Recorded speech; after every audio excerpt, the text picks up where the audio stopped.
मी share screen करते. आले sir.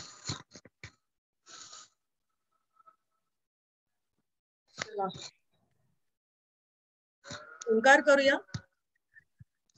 आधी तुम्ही 3 ओंकार करून थोडेसे आलेलेच असतात वर्गामध्ये, त्यामुळे आपण एका ओंकारावर काम भागवतो.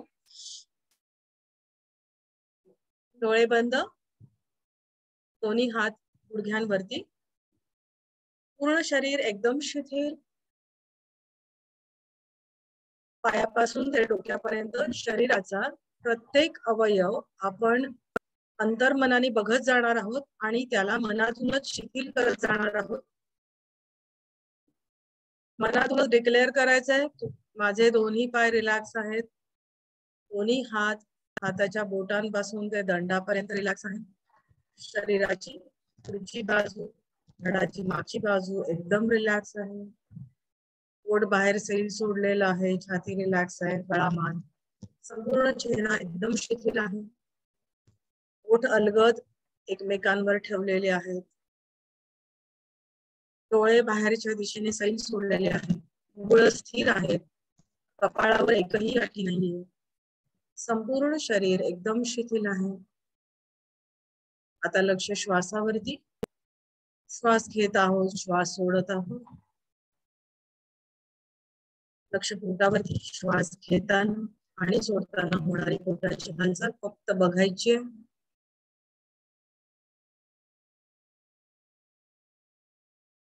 पुन्हा लक्ष श्वासावरती. एक ओंकार करणार आहोत, त्यासाठी एक श्वास सोडून देऊया. दीर्घ खोलवर श्वास भरून घेऊया.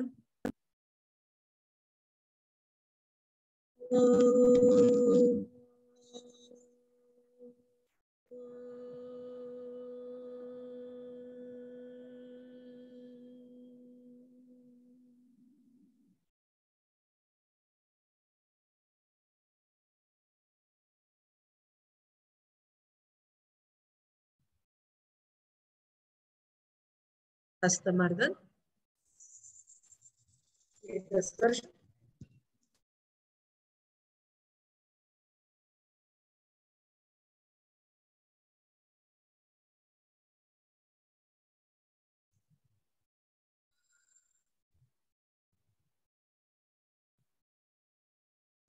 आपण पचन संस्थेचे विकार बघत होतो. काल आपण 2 विकारांबद्दल बघितलेलं. आता आपण पुढे बघूया. अपचनाबद्दल बघणार आहोत. आज आपण जे 2 विकार बघणार आहोत ते नॉर्मली आपल्याला सगळ्यांना माहित असलेले विकार आहेत, त्यामुळे समजायला सोपे आहेत. अपचन, इंडायजेशन, आपण सेवन केलेल्या अन्नाचे बहुतांश पूर्ण पचन जठर व डिओडिनम किंवा ग्रहणी या 2 भागांमध्ये होत असते. बहुतांश म्हटलं आहे, पूर्ण नाही. या अवयवांच्या अतिक्रियाशीलतेमुळे किंवा अल्पक्रियाशीलतेमुळे पाचक रस निर्मितीच कमी झाल्यावर जो विकार होतो तो म्हणजे अपचन. म्हणजे काय, आपण जे अन्न खातो तर ते खाल्लेलं अन्न ते पूर्णपणे पचत नाही. आणि त्याला कारण काय असतं, तर एकतर आतले जे एन्झाईम्स असतात, एन्झाईम्स म्हणजे नलिकायुक्त ग्रंथी ज्या स्त्राव सोडतात त्या, तर जे एन्झाईम्स आपल्या अन्नामध्ये मिक्स होतात पचन होण्यासाठी, तर एकतर तिथे कुठेतरी गडबड असते. म्हणजे आयदर जास्त पचन होतं किंवा कमी पचन होतं. पण इथे अपचन मध्ये तो कमी पचन होतं आणि त्याच्यामुळे हा विकार आपल्याला होत असतो. म्हणजे आपण घेतो जो आहार खातो तो पुढे त्याचं पचनच योग्य प्रकारे होत नाही आणि मग जे होतं त्याला अपचन असं म्हटलेलं जातं.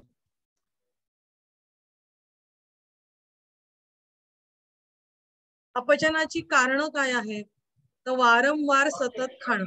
खूप जणांना सवय असते की जेवण झाल्यावरती सुद्धा थोड्या वेळाने त्यांना खावंसं वाटतं, म्हणजे थोड्या वेळाने ते खूप खात असतात. म्हणजे असं, तर हे जे सतत खाणं आहे, तर आधीच तुम्ही घेतलेलं अन्न पचत नाहीये आणि परत तुम्ही भरून टाकता आहात, म्हणजे मग ते आधीचं अर्धवट पचलेलं अन्न पुन्हा पुढे जातं, म्हणजे ते पचन तुमचं योग्य प्रकारे होत नाही. भावनिक किंवा मानसिक उद्वेग म्हणजे तुमच्या भावनांचा किंवा मनाचा जर तुमचा बॅलन्स बिघडला असेल तर त्याचा परिणाम तुमच्या पचनावरती होऊ शकतो. कारण आपण बघितलं की तुमचं भावनिक आणि मानसिक आंदोलन झाली तर एन्झाईम्स व्यवस्थित सिक्रेट होत नाहीत आणि मग त्याचा परिणाम आपल्या पचनावरती होतो. आहारामध्ये खनिज क्षारांची कमतरता असेल, व्हिटॅमिन्सची किंवा क्षारांची त्यांची कमतरता असेल तर आपलं पचन पूर्ण व्यवस्थित होत नाही. काही जणांना जेवण्याच्या पूर्वी पाणी पितात, जेवायला बसायचंय आणि आधीच ते ग्लासभर पाणी गट गट गट गट पिऊन टाकतात. किंवा काही जण जेवणानंतर भरपूर पाणी पितात, काही जण जेवताना सुद्धा भरपूर पाणी पितात. तर हे जे भरपूर पाणी पिणं आहे ना, तर त्याच्याने तुमच्या अन्नाचं पचन होत नाही. कारण का आपल्याला ज्या वेळेला भूक लागते, म्हणजे आपण दुपारचं जेवण असं म्हटलं जातं की सूर्य डोक्यावर येतो त्यावेळेला आपल्या पोटामध्ये ऍसिडचं सेक्रेशन व्हायला सुरुवात होते. बरोबर 12 वाजता आपल्याला भूक लागते.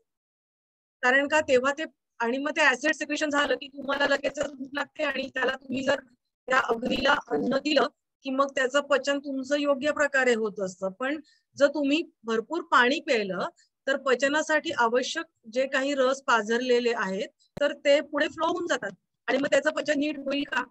नाही होणार. तर त्यासाठी म्हणजे हे त्याचं एक कारण आहे. नंतर गडबडीत भरभर जेवणं आणि अन्न नीट न चावता खाणं.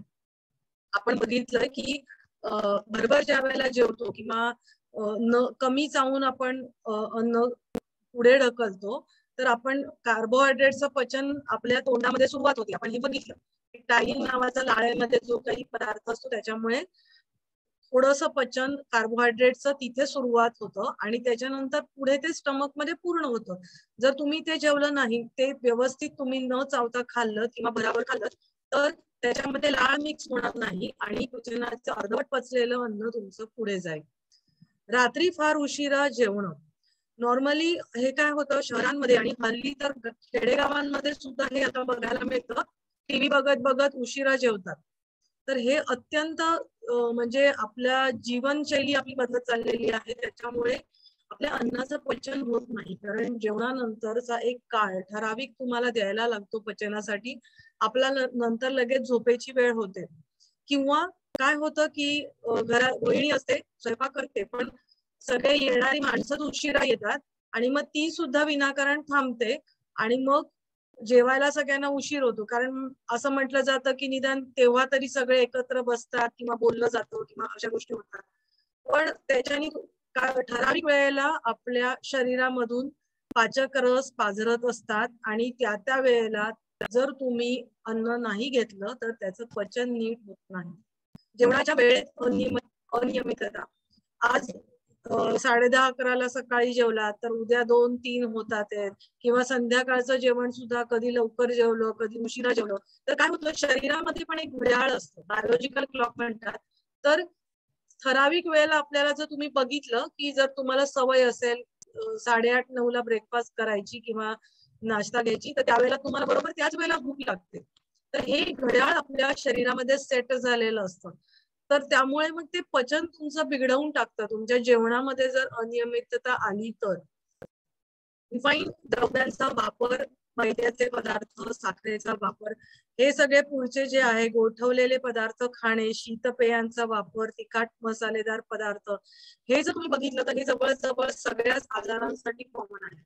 आता याच्यामध्ये मैद्याचे पदार्थ, मैदा चिकट असतो एकदम रिफाईंड, आपलं गव्हाचं पीठ जरा जाड असतं आणि मग हे चिकट पदार्थ तुमच्या आतड्याला चिकटून राहतात. जर आतड्याला समजा चिकटले, एखादी नळी आणि त्याला कुठे कुठे काही गोष्टी चिकटलेल्या आहेत आणि वरून तुम्ही जर पाणी सोडलं तर ते जाईल का? व्यवस्थित नाही जाणार. आणि दुसरी गोष्ट ते जिथे असे चिकटून बसलेले असतात, जर इथून एखादा स्त्राव निघणार असेल तर हा चिकटलेल्या पदार्थामुळे तो अन्नामध्ये मिसळू शकत नाही. म्हणजे हे जे पदार्थ आहेत त्यामुळे आपलं पचन होत नाही. साखरेचा अतिवापर, जर निसर्गोपचाराचा तुम्ही पुढे अभ्यास कराल तर 5 पांढरी विष त्यांनी म्हटलेली आहेत. तर त्याच्यामध्ये मैदा, साखर, नंतर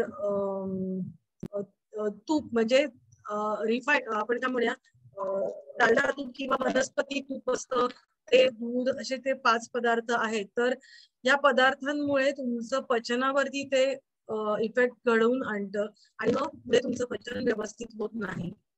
आणि थंड पदार्थ, शीतपेयांचा वापर हे बघितलेलं आहे. शीतपेयांमध्ये प्रिझर्वेटिव्ह असतात, ते तुमच्या शरीराला हानिकारक असतात आणि पचनावर परिणाम घडवून आणतात, कारण का तुमचं त्याच्यामध्ये जे प्रिझर्वेटिव्ह असतात तर ते तुमच्या आतल्या त्वचेला हानिकारक असतात. आणि इतर आपण आधीचे आजार बघितले तर त्याच्यावर तेव्हा पण बघितलं की त्यांच्यामुळे ठराविक ग्रंथींचं कार्य सुद्धा बिघडण्याला ते कारणीभूत असतात. आणि तिखट मसालेदार पदार्थ हे तर आपण वर्ज्य करायलाच पाहिजे. आणि ही सगळी कारणं आहेत की ज्यांच्यामुळे तुमचं अपचन, सगळीच कारणं एखाद्या व्यक्तीमध्ये नाही दिसत. आपण याच्यातली कारणं आपल्याला म्हणजे आपल्याला नाही, रुग्णाला काय काय आहेत ते तुम्ही बघायचं आहे की ही कारणं आहेत का. साधारणपणे ही कारणं असतात की ज्यामुळे तुमचं पचन व्यवस्थित होत नाही. आता लक्षणं काय दिसतात, आपण बघतो की आपल्याला पचलं नाही, आपल्या एखाद्या दिवशी आपण खूप जड अन्न खाल्लं आणि आपल्याला संध्याकाळी अजून घशाशी येत असतं, बरोबर, ते पचत नाही. तर हीच परिस्थिती एक दिवस होणं त्याला अपचन म्हणत नाही. हीच परिस्थिती तुमची कायम राहते ना, त्यावेळेला त्याला अपचनाचा आजार झाला असं म्हणता येईल.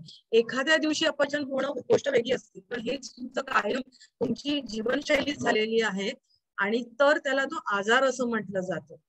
आता हे न पचलेलं अन्न जठरामध्ये किंवा आतड्यांमध्ये कुजतं आणि त्यामुळे काय होतं तर पोटामध्ये, छातीमध्ये जळजळतं. नंतर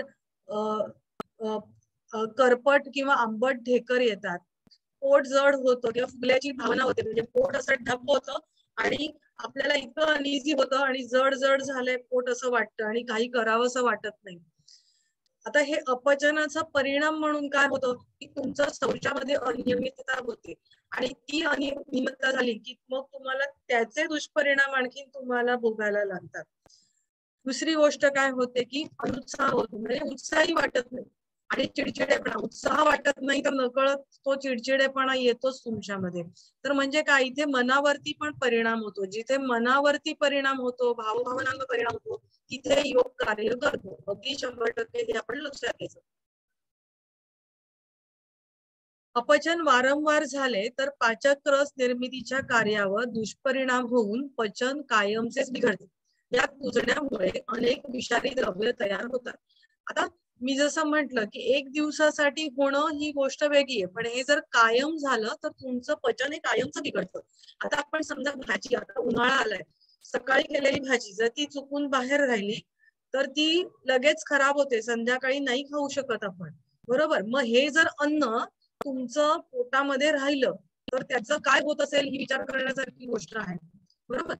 आणि मग त्याच्यामुळे काय होतं की ती विषारी द्रव्य तयार होतात. आता ही जाणार कुठे विषारी द्रव्य, विचार करा. तुमच्या नळीमध्ये, अन्नाच्या नळीमध्ये विषारी गॅसेस, आपण विषारी हा शब्द म्हणजे हानिकारक म्हणूया, तर ती द्रव्य तयार झालेली आहे, टॉक्सिन तयार झालेली आहेत. ती जाणार कुठे, की आयदर ते जे आपले ऑर्गन, अन्न मार्ग आहे त्याच्या जे बॉल असतं, म्हणजे तर त्या भित्तिकांमधून आतमध्ये सेलद्वारे आतमध्ये शोषलं जातं आणि ते रक्तप्रवाहात मिसळतं, बरोबर. मग तो रक्तप्रवाहामध्ये शरीरामध्ये मिसळलं तर तुमचे इतर ऑर्गन खराब करणार ते, बरोबर आहे की नाही. म्हणून अन्नाचं पचन हे योग्य प्रकारे होणं गरजेचं असतं. म्हणजे एकूणच आपल्या संस्था ह्या व्यवस्थित राहणं गरजेचं असतं.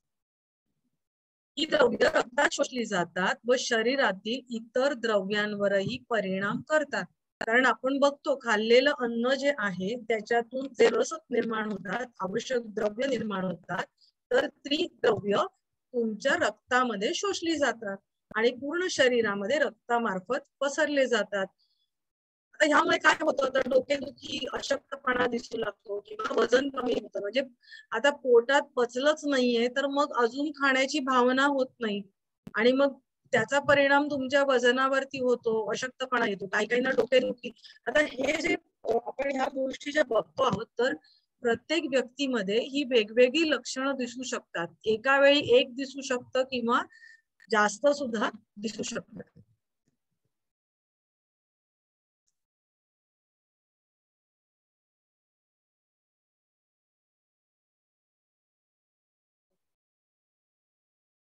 नियमित, आता आपण ज्याच्यावरती योगोपचार काय करणार आहोत तर नियमित योग साधना केल्यास पचनशक्ती चांगली होण्यास मदत होते व भावनिक असंतुलन कमी होते.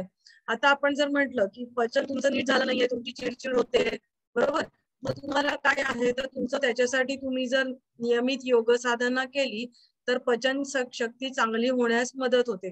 आता आपण जर बघितलं आपल्या योग साधनेमध्ये तर जवळजवळ सगळेच आसन आहेत ते तुमच्या आपण उदर पोकळीवरती कार्य करतात. आपल्या मुख्य त्यांचा परिणाम कुठे घडून येतो आसनांचा, तुम्ही सांगाल का मला? आसनांचा मुख्य परिणाम कुठे घडून येतो? कोणी सांगेल का? आसनांचा मुख्य परिणाम शरीरामध्ये कुठे घडून येतो? आपण पचन संस्थेवरच म्हणता येईल ना? बरोबर, उदर पोकळीवर म्हणजे पोटाच्या भागावरती घडतो आणि आपला मज्जारज्जू आहे स्पाइन, आपण आसनं जी करतो ती वर खेचली जातात, पीळ दिला जातो, पुढे झुकतो, मागे झुकतो, साइडवर्ड बेंड होतो किंवा उलट आपण विपरीत गटातली आसनं करतो. तर हे सगळं काय करतं? तुमचं पाठीचा कणा मजबूत करतो आणि दुसरा परिणाम तुमच्या उदर पोकळीवर पचनावरती तुमचा होत असतो. म्हणजे उदर पोकळीतले सगळेच ऑर्गन वरती आसनांचा परिणाम घडून येतो. आणि आपण बघितलं तर तिथे सगळ्या संस्था आहेत आपल्या, बरोबर. तर म्हणजे वर छातीमध्ये श्वसन क्षमता किंवा मज्जा संस्था आपण म्हणूया, म्हणजे मज्जा संस्थेवर आणि पचन संस्थेवर मुख्यत्वे आसनांचा परिणाम आपल्याला घडून येतो, बरोबर. सातत्याने अपचन होत राहिले तर ऍसिडिटी किंवा आम्लपित्त, आंत्रव्रण म्हणजे वेगवेगळ्या प्रकारचे अल्सर्स किंवा कॉन्स्टिपेशन म्हणजे मलावर रोग किंवा बद्धकोष्ठता किंवा वायुविकार, करपट ढेकर येतात, गॅसेस होतात आणि यांसारखे विकार होतात. म्हणजे हे जर तुमचं सतत राहिलं, अन्न सारखं कुजत राहिलं, ते पुढे ती नळी साफ झाली नाही, रोज तुम्हाला व्यवस्थित मोशन झाली नाही, शौचाला झाली नाही, तर हे सगळे आजार पुढे लाईनीमध्ये उभे असतात. फक्त अपचन असलं आणि त्यातून पुढे गंभीर आजार निर्माण झाले नसतील तर देण्यात येणारा आपण पुढे उपचार आपण देऊ शकतो. म्हणजे आपण बघितलं की आपण पचन संस्थेचे काही विकार असतात की ज्याच्यामध्ये तुम्ही योग साधना देऊ नाही शकत. आपण बघितलं अल्सर झालेत तर ते बरं झाल्याशिवाय आपण डॉक्टरांनी सांगितल्याशिवाय काही आपण त्याला देऊ शकत नाही, किंवा इतरही बरेच असे आजार आहेत की ज्यांना डॉक्टरी उपचार आवश्यक असतात. मग आपण इथे योगोपचार जर द्यायचा आहे तर पुढे आपण जो योगोपचार बघणार आहे तर अपचनापासून पुढे गंभीर आजार झाले नसतील तर आपण काय योगोपचार देऊ शकतो. कारण आपण बघितलं योग साधना म्हणजे योगोपचार, योग साधना योगोपचार म्हणून ज्या वेळेला वापरतो त्यावेळेला ती टेलर मेड असते की त्याला इतर आजार लक्षात घेऊन त्या व्यक्तीची लक्षणं बघून आपण त्या रुग्णाला योगोपचार देत असतो. तर आता आपण बाकी काही आजार नाही आहेत आणि नुसतं अपचन आहे तर आपण काय त्यांना देणार? तर अन्नमय कोशावरती सात्विक संतुलित म्हणजे षडरसांनी युक्त असा आहार देणार, मिताहार, ताजा. आपण हे बऱ्याच वेळेला बघितलंय त्यामुळे मी थोडं पटापट पुढे जाते. काही नाही जर समजलं तर जरूर विचारा. ताजा व पचनास हलका असा आहार आणि तो शाकाहार असावा. आता शाकाहार का महत्वाचा आहे? कारण आपण माणूस हा ऍक्च्युली आपण आता जर माकडांपासून आपण पुढे माणूस झालो असतो जर आपण म्हटलं, किंवा आपली जी दातांची रचना बघितली किंवा आपल्या शरीराची जी पचन संस्था आहे ती जर आपण बघितली तर आपली पचन संस्था ही शाकाहार पचवण्यासाठी योग्य आहे. जे प्राणी मांसाहारी असतात त्यांची पचन संस्था ही छोटी असते, म्हणजे त्यांची आतडे छोटी असतात, खाल्लं की फार लवकर पचून बाहेर निघतं. आपलं आतडं किती लांब असतं? मोठ्या आतड्या म्हणजे या उदर पोकळीमध्ये भरपूर वेटोळे घालून लहान आतडं एवढं बसवलेलं असतं, बरोबर. याला कारण काय की तेवढं पचनासाठी तेवढा वेळ जाणं आवश्यक असतं. आणि जर ते मांसाहार पचायला तुम्हाला जर 72 तास त्याचं पचन होण्यासाठी लागत असतील तर आतमध्ये ते किती खराब होईल. 72 तास त्या काही गोष्टी जर राहतात आहे तर म्हणजे पूर्ण पचन होण्यासाठी मी सांगते आहे. तर त्याच्यासाठी शाकाहार असणं गरजेचं आहे आणि त्याच्यामध्ये चोथायुक्त पदार्थ नसतात आणि म्हणून शाकाहार अत्यंत महत्वाचा आहे. पालेभाज्या, कमी शिजवलेल्या फळभाज्या, काही जण म्हणजे आपल्या ज्या भाज्या आहेत त्या इतक्या शिजवतात की त्याच्यातली जीवनसत्व ही पूर्णपणे नष्ट होतात. आता कमी शिजवायचे म्हणजे कच्चे ठेवायचे का? तर नाही, कच्चं ठेवायचं नाही पण अति शिजवायचं नाही भाज्या. नंतर मोड आलेली धान्य, फळे यांचा समावेश आपल्या आहारात असला पाहिजे, कारण का याच्यामध्ये चोथायुक्त पदार्थ असतो. आपण पुढे आता बघणार आहोत की तो आपलं जे साठलेलं जे काही मल आहे तो पुढे नेण्यास त्याला काम करतं. दुपारी 12 पूर्वी किंवा संध्याकाळी 7 पूर्वी जेवावे, कारण त्यांचा जर अपचनाचा त्रास आहे तर त्यांच्या पचनाला हा जास्त वेळ लागणार आहे आणि ह्या वेळेला तुमची शरीरामधली पचनासाठीची जी ऊर्जा आहे ती जास्त चांगल्या प्रकारे कार्य करत असते. वर्ज्य आहार काय आहे तर मांसाहार, तिखट, मसालेदार, तळलेले पदार्थ, बेकरीचे पदार्थ. आता बेकरीचे पदार्थ काय येतात सारखे, एकतर बेकरीच्या पदार्थांमध्ये वनस्पती तूप सर्रास वापरलेलं असतं किंवा हलक्या प्रतीचं तेल सुद्धा वापरलेलं असतं. दुसरं म्हणजे मैद्यापासून हे पदार्थ बनवतात. तिसरं म्हणजे त्याच्यामध्ये प्रिझर्वेटिव्ह किंवा ते फुगण्यासाठी काही केमिकल्स पदार्थ सोडा किंवा काही वापरलेले असतात आणि हे सगळे आपल्या आतड्यांना हानिकारक असतात. एक ते म्हणजे जिभेला खूप चांगले वाटतात पण आपल्या शरीरात गेल्यावरती फार विपरीत कार्य करत असतात. दही किंवा शिळे अन्न किंवा फ्रीज मध्ये ठेवलेले पदार्थ, डबाबंद पदार्थ, जंक फूड खाणं हे सगळं वर्ज्य आहे. आपण आधी सुद्धा बघितलं तेच पुन्हा पुन्हा येणार आहे. डबाबंद पदार्थ असतात त्याच्यामध्ये प्रिझर्वेटिव्ह असतात आणि आपण घरी केलेले पदार्थ आता मुरांबा करतो किंवा काय त्याचे परिणाम वेगळे असतात पण त्याच्यात सुद्धा साखर जास्त प्रमाणात असते. पण ज्यांना हे त्रास आहे त्यांनी हे खाऊ नये. पण डबाबंद आता लोणचं, घरातलं लोणचं, लिंबाचं लोणचं आजारानंतर दिलं जातं. आयुर्वेद म्हणतं की तुम्हाला चव उद्दीपन करण्यासाठी चांगलं असतं, पण तेच लोणचं जर तुम्ही विकतचं आणलं तर ते प्रिझर्वेटिव्ह म्हणजे त्याच्यामध्ये ते प्रिझर्वेटिव्ह टाकलेलं असतं तर ते तुम्हाला हानिकारक असतं.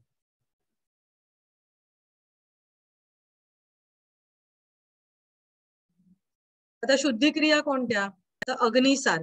अग्निसार मध्ये आपण पोट आत बाहेर करत असतो बरोबर. आतल्या पोटातल्या अवयवांना धक्के देत असतो आणि मग त्याच्यामुळे काय होतं की पचन वाढतं आणि अवयवांची ताकद वाढते. आणि आपण अग्निसार बघितलेलं आहे की अग्निसंवर्धक असतं. हे पोटामध्ये कुठले आपण 5 शरीरामध्ये वायू असतात ते कुठले असतात सांगा बरं. कुठल्या वायू 5?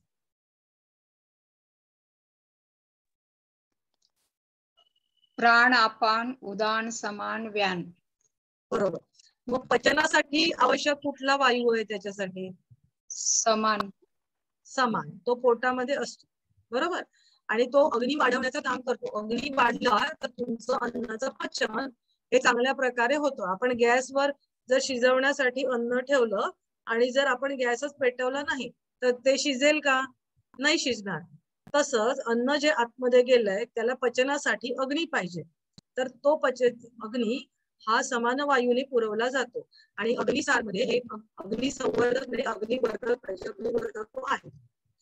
नंतर कपालभाती सेम. कपालभाती पोटाला हपके दिले जातात त्यामुळे आतल्या अवयवांचं आजूबाजूचं रक्तवाहिन्या व्यवस्थित कार्य करतात. पोषण चांगलं होतं. जे हॉर्मोन्स रक्तामध्ये मिसळायला पाहिजे अन्नाचे पदार्थ ते व्यवस्थित मिसळले जातात. या सगळ्या ज्या गोष्टी असतात पचनामध्ये इन्क्लूड होणारे त्या चांगल्या प्रकारे होतात. वमनामध्ये जठराची शुद्धी करून तेथील पाचक रस चांगल्या व योग्य प्रमाणात तयार करण्यास मदत करतं. वमनामध्ये आपण मिठाचं पाणी पितो आणि ते आपल्या प्रतिक्षिप्त क्रियांवरती आपल्याला जर आठवत असेल मी सांगितलं होतं त्याच्यावर नियंत्रण आणलं जातं.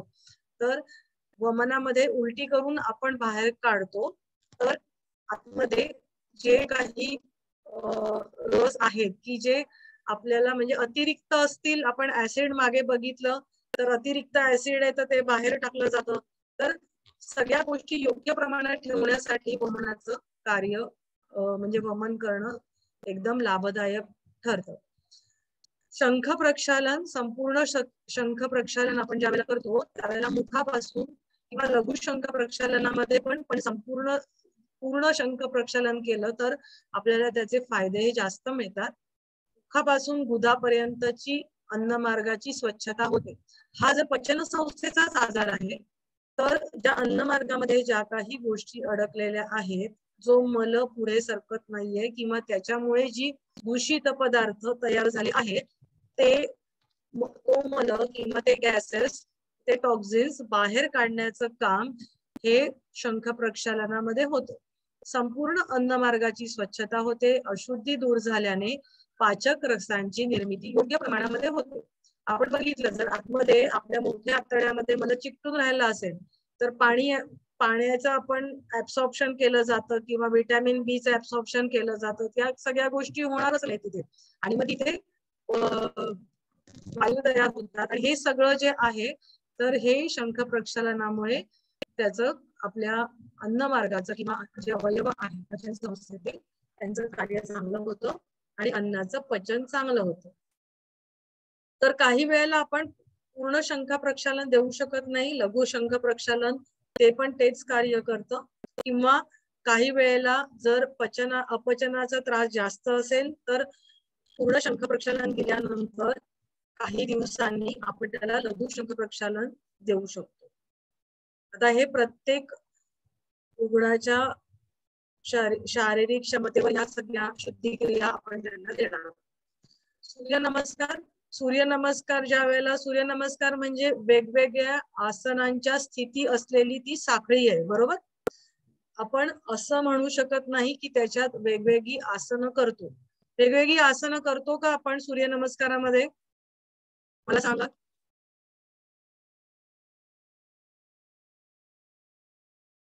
वेगवेगळी आसनं करतो, बरोबर. मग मला एक सांगा, आसनांची व्याख्या काय आहे? स्थिर सुखम आसन. स्थिर सुखम आसन. आपण स्थिरता आहे का त्याच्यामध्ये? एक सूर्यनमस्कार घातला, मला स्थिरता आहे का सांगा त्याच्यात? आहे का? किंवा एका सूर्यनमस्कारामध्ये एक स्थिती घेतली त्याच्यात स्थिरता किती वेळासाठी असते आणि जे तुम्ही इतर आसन म्हणून करता त्याच्यामध्ये स्थिरता किती वेळासाठी असते? मग काही सेकंदापासून काही मिनिटापर्यंत. मग आपण सूर्यनमस्काराला आसन म्हणू शकतो का? नाही नाही म्हणू शकत. मग सूर्यनमस्कारामध्ये आसन करतो असं म्हणू शकतो का आपण? नाही म्हणू शकत. आसन सदृश म्हणजे आसनांच्या स्थिती असलेली ती साखळी असते, बरोबर. की एक आसन झाल्यानंतर एका आसनाची स्थिती घेतल्यानंतर लगेच दुसरं आसन, म्हणजे हे साखळी पद्धतीने एका पाठोपाठ एक आपण त्या स्थिती घेत असतो. त्याच्यामध्ये स्थिरता नसते. काही सेकंदांसाठी एक आपण घेतल्यानंतर लगेच आपण दुसऱ्या आसनाची स्थिती घेत असतो, लगेच तिसऱ्या आसनाची स्थिती घेत असतो. पण आसन ज्या वेळेला करतो त्याच्यानंतर आपण आसन सोडल्यानंतर सुद्धा तुम्हाला शांतपणे बसायचं असतं आणि त्याची अनुभूती घ्यायची असते. हे इथे नसतं सूर्यनमस्कारामध्ये, बरोबर. आपण स्थिती घेतो, ती सोडतो, लगेच दुसरं आपण घेतो. आणि हे एका पाठोपाठ एक केल्याचा फायदा काय होतो तुम्हाला, की ही जी वेगवेगळी आसनं आहेत त्यांचा मुख्य परिणाम तुमच्या स्पाइन वरती होतो आणि दुसरा परिणाम म्हणजे तुमच्या मणिपूर चक्रावरती होतो. आणि मणिपूर चक्र ही सूर्याची देवता आहे, म्हणजे त्याचा देवता जे आहे तिथे सूर्य आहे. आपण नाव सूर्य नमस्कार आहे. सूर्य नाडी जर ऍक्टिव्ह असेल, आपण काल बघितलं, सूर्य नाडी जर तुमची ऍक्टिव्ह असेल तर तुमचं पचन हे चांगल्या प्रकारे होणार, पचनाचं कार्य चांगलं होणार, बरोबर. म्हणजे सूर्यनमस्कार केल्याने तुमचं पचन हे चांगल्या प्रकारे व्हायला लागतं. थोडक्यात हे मला सांगायचं. हे तुम्हाला कळलं का? हो हो हो हो मॅडम. सर्व स्नायूंचा आता आपण बघितलं की पचनावरती परिणाम होतो, स्नायूंवरती पण परिणाम होतो. सर्व स्नायूंचा रक्त पुरवठा चांगल्या प्रकारे होतो व तेथून अशुद्धी द्रव्ये बाहेर काढून टाकली जातात आणि एकूणच चयापचयाची प्रक्रिया सुधारते. म्हणजे तुमचं मेटाबॉलिझम आहे, अन्न खाल्ल्यानंतर चय आणि अपचय या दोन्हीच्या क्रिया एकत्र केल्या जातात. कॅटाबॉलिझम आणि अॅनाबॉलिझम इंग्लिश मध्ये म्हणतात. तर ह्या ज्या क्रिया आहेत तर ह्या प्रक्रिया या चांगल्या प्रकारे घडवल्या जातात.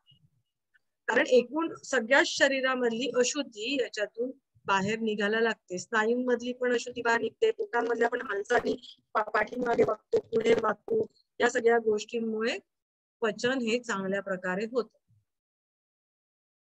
आसनांचा काय परिणाम होतो तर कोणतेही आसन, योगासन हे योग्य पद्धतीने केले तरी त्याचा पचनावर चांगलाच परिणाम होतो. कारण उदर पोकळीवरती ते आसन हे परिणाम मुख्यत्वे घडवून आणत असतात. काही सोप्या व अधिक परिणामकारक योगासनांचा योग साधनेत समावेश करता येईल. म्हणजे नॉर्मली काय होतं की एखादा आपण म्हणतो की एखाद्याला छान वेगवेगळ्या प्रकारची कठीण कठीण आसनं येत असेल तर आपण त्याला खूप छान योगा येतं असं म्हटलं जातं. असं एकूण एक गैरसमज असतो, पण असं नाहीये. तुम्ही जर सोपी आणि परिणामकारक आसनं दिली तरी सुद्धा त्याचा परिणाम हा शरीर स्वास्थ्यावरती किंवा शरीर संवर्धनासाठी तुम्हाला होऊ शकतो. आता हे नेहमीच्या सगळ्यांना करता येईल, आता ह्याच्यातही काही आसन कोणाला करता येणार नाही, त्याच्या शारीरिक क्षमतेनुसार असू शकतं. पवनमुक्तासन, आता पवनमुक्तासनामध्ये काय होतं मला सांगा बरं. पवनमुक्तासन पोटावर दाब दिला जातो पायाने. जातो बरोबर. मग कुठलंही आपण ज्या वेळेला दाब दिला जातो किंवा ते रिलॅक्स, तो दाब आपला रिलॅक्स केलं जातं, तर त्याच्यामुळे काय होतं, पोटातलं म्हणजे त्या अवयवांचं कार्य आहे ते चांगलं होतं. पोटामधले सगळे ऑर्गन किंवा वेगवेगळ्या ज्या ग्रंथी आहेत त्यांचा दाब आणि तो म्हणजे दाब देणं आणि तो रिलॅक्स करणं, याच्यामुळे त्यांचं कार्य सुधारतं. वक्रासनमध्ये ट्विस्टिंग, वक्रासन, मत्स्येंद्रासन ही दोन आसनं आपण डायबिटीज मध्ये बघितली होती. कारण का, मग आपल्या पॅनक्रियासचं कार्य, स्वादुपिंडाचं कार्य सुधारतं. ट्विस्टिंग वाली आसनं असतील तर जास्त प्रकारे सुधारतं. त्रिकोणासनामध्ये सुद्धा.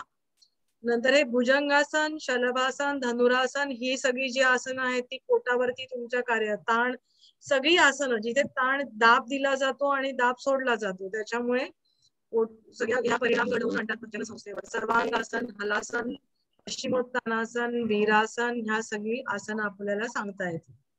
आता ध्यानात्मक गटातली आसनं मन शांत करण्यासाठी उपयोगाला येतात. काहींचा जर चिडचिडेपणा असेल, म्हणजे काही जणांचं मन भावनिक आंदोलन, मानसिक आंदोलन आहेत आणि मग ती लोक खातात आहेत वारंवार आणि त्यांना अपचन होत आहे, तर इथे त्यांना ध्यानात्मक गटातली आसनं आपण देऊ शकतो इतर योग साधनेच्या बरोबर.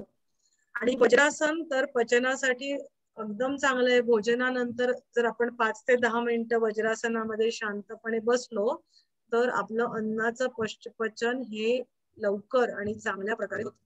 उद्यान बंद, सेम आपण पोट श्वास सोडलेल्या अवस्थेमध्ये आपण पोट आतल्या बाजूला आणि वर खेचून घेतलेलं आहे.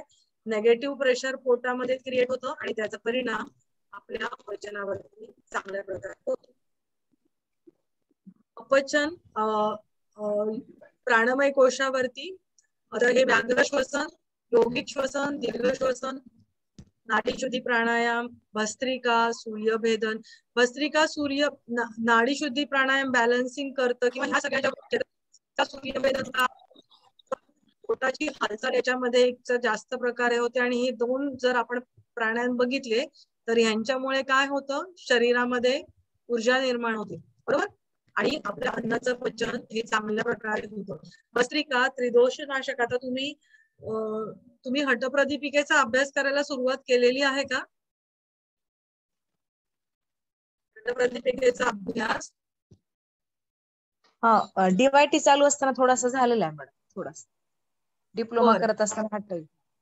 हा, तर या दोन प्राणायामांमुळे तुमचं अपचन हे चांगल्या प्रकारे होतं. मनोमय कोश, आता मनोमय कोश तुम्हाला आता हे इतके दिवस आपण बघून जवळजवळ पाठ झालं असेल. ध्यान, योगनिद्रा, शवासन यांच्यामुळे ताणतणाव ते कमी होतात.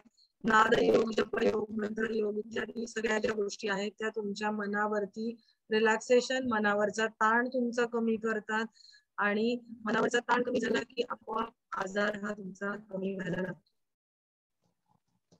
विज्ञानमय कोश, समुपदेशन, आजाराची त्याला माहिती देऊन आहाराबद्दल सजगता निर्माण करणं गरजेचं असतं. तर त्यासाठी त्याला काउन्सिलिंग करावं की जर तुमची एकूणच जर आपण योग शिक्षक म्हणून आहोत तर आधी आपण स्वतःची दिनचर्या लिहून काढली, अगदी कोणत्या वेळेला काय करतो, हे जे आपण आजारांची वेगवेगळ्या माहिती घेत आहोत, तर तुम्हालाच कळेल की आपलं कुठे चुकतंय. आणि मग आपलं कुठे चुकतंय कळलं तर तुम्हाला हे दुसऱ्यांवरती अप्लाय करायला पण सोपं जाईल बरोबर. म्हणजे आपल्या जेवणाच्या वेळा, आपल्या झोपेच्या वेळा, आपण काम करतो आहोत, किती वेळ बसतो आहोत, त्या बसण्यामुळे एका ठिकाणी बसून राहिलो तर थोडंसं उठून आपण काही करतो का, कारण त्याच्यानी सांधे म्हणजे आखडले जातात किंवा ह्या सगळ्या गोष्टी ज्या आहेत तर ह्याचा विचार आपण करायला पाहिजे. सेम गोष्ट अपचन आहे तर त्याला आजार का होतो बाबा ह्या सगळ्या गोष्टी द्यायच्या आणि आहाराबद्दल सजगता निर्माण करायची. आनंदमय कोश मन प्रसन्न राहिल्याने अपचनाचा त्रास हा आपोआपच कमी होतो.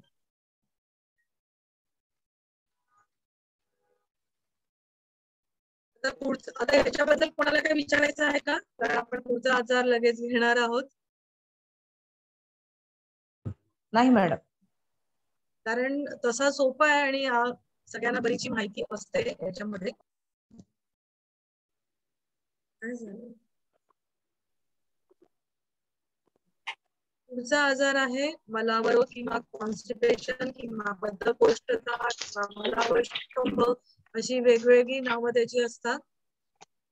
तर आता मलावरोध म्हणजे मल अवरोध म्हणजे तुमचा मळ शरीरातला अवरोध म्हणजे तो बाहेर टाकण्यासाठी त्याला अवरोध केलं जातं म्हणजे त्याला बाहेर टाकू दिलं जात नाही तर त्या आजाराला मलावरोध म्हटलं जातं. किंवा बद्धकोष्ठता तुमचा कोष्ठ म्हणजे कोठा तो बद्ध झालाय आखडलाय तिथला जो काय म्हणूया आतमध्ये जो मळ आहे तो बाहेर टाकला जात नाही तो बांधला गेल्यासारखा म्हणजे कडक झालेला आहे म्हणून त्याला बद्धकोष्ठता म्हटलं जातं. किंवा मलावष्टंभ ते नावातच सगळ्या गोष्टी येतात.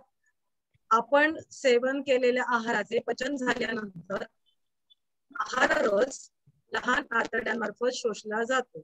आता एकूणच पचनाची थोडक्यामध्ये आपण क्रिया बघत आहोत व अनावश्यक भाग शरीराबाहेर टाकून देण्यासाठी तो मोठ्या आतड्यामध्ये जातो. आपण बघितलं अन्नाचं पचन कसं होतं. आपण अन्न खातो खाल्लेला भाग जठरात जातो तिथे काही पचन होतं पुढे जाऊन परत आतड्यांमध्ये जातो तिथे काही पचन होतं आणि नंतर जो भाग हवाय तो आतड्यांमध्ये बोटासारखे प्रोजेक्शन्स असतात म्हणजे बाहेर आलेल्या गोष्टी असतात त्यांना काय म्हणतात तुम्हाला माहितीये का? आतड्यांचं जर आतून आपण बघितलं दुर्बिणीद्वारे तर असे बोटांसारखे गोष्टी बाहेर आलेल्या असतात त्याला काय म्हणतात माहितीये का तुम्हाला? त्याला विलाय असं म्हटलं जातं.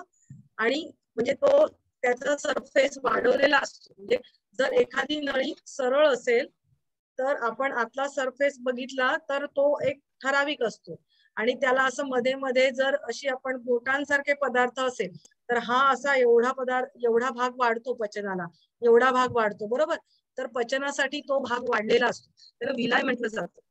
तर तिथे पण काही गोष्टींचं ऍब्सॉर्प्शन होतं आणि मग पुढे तो जो काही मल आहे तो पुढे जातो आणि पुढे आपल्या मोठ्या आतड्यामध्ये तो जातो आणि तिथे सुद्धा काही गोष्टींचं पचन होत असतं म्हणजे सगळेच टाकाऊ पदार्थच जातो असं नाहीये. तेथे त्यातील पाणी शोषून घेऊन म्हणजे बघा पाणी शोषल्याचं काम तिथे केलं जातं. घन स्वरूप तिथे बी कॉम्प्लेक्स सारखी विटॅमिन सुद्धा ऍब्सॉर्ब केली जातात. तेथे घन स्वरूपातील तो मल गुदद्वाराच्या मार्गाने शरीराच्या बाहेर टाकला जातो. पुढे काय होतं मोठ्या आतड्यांच्या आता हे जो डायरेक्टली तो मळ बाहेर जाईल का मला सांगा. एक नळी आहे आता समजा ही नळी आहे. आता ह्या नळीतून मी इथून काही गोष्ट टाकली तर ती विदाउट प्रेशर बाहेर जाईल का पुढे? विदाउट प्रेशर नाही जाणार. तर आता इथे आपल्या आतड्यांमध्ये काय प्रेशर येणार आहे तर प्रेशर येत नसतं. ते काय होत असतं आतड्यांमध्ये अशा लहरी तयार होतात. आतड्यांच्या आतले जे स्नायू असतात ना तर त्यांच्यामध्ये वेव्स तयार होतात लहरी तयार होतात. हे आतल्या स्नायूंचं काम असतं आणि ह्या ज्या अशा वेव्स तयार होतात ना तर मग इथे आलेला मळ तो असा जातो इथे सरकतो परत तो इथे येतो परत तो पुढे जातो परत येतो तो पुढे जातो. म्हणजे आपल्या घशातून पण तसंच अन्न खाली जातं आतड्यांमध्ये हे असं पुढे पुढे जात असतो तो मळ. म्हणजे इथे असलेला मळ तो स्वतःहून नाही सरकत. हे जे आतड्यांची हालचाल आहे त्याच्यामुळे तो हळूहळू पुढे सरकला जातो. तर त्याला मराठीमध्ये आंत्र लहरी म्हणतात. आंत्र म्हणजे आतडं मोठ्या आतड्याला किंवा आतड्याला हा शब्द आंत्र वापरला जातो. चयापचय क्रिया म्हणतात. चयापचय क्रिया चयापचय क्रिया म्हणजे पचनाची क्रिया म्हटली जाते. संपूर्ण पचन त्याच्यामध्ये चय म्हणजे एखादी गोष्ट तयार करणं आणि त्याच्यानंतर तयार झाल्यावर त्याचं विघटन होणं म्हणजे तर ते अपचय म्हणजे ही दोन्ही गोष्ट एकत्र येतात. ते पचनाच्या ह्या दोन क्रिया झाल्या. आणि ही जी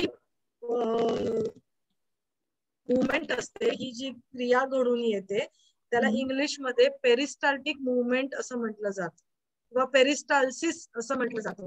जी आतड्यांची ही अशी जी त्याची लहरी तयार होतात आतड्यांच्या आतल्या बाजूमध्ये, त्याला.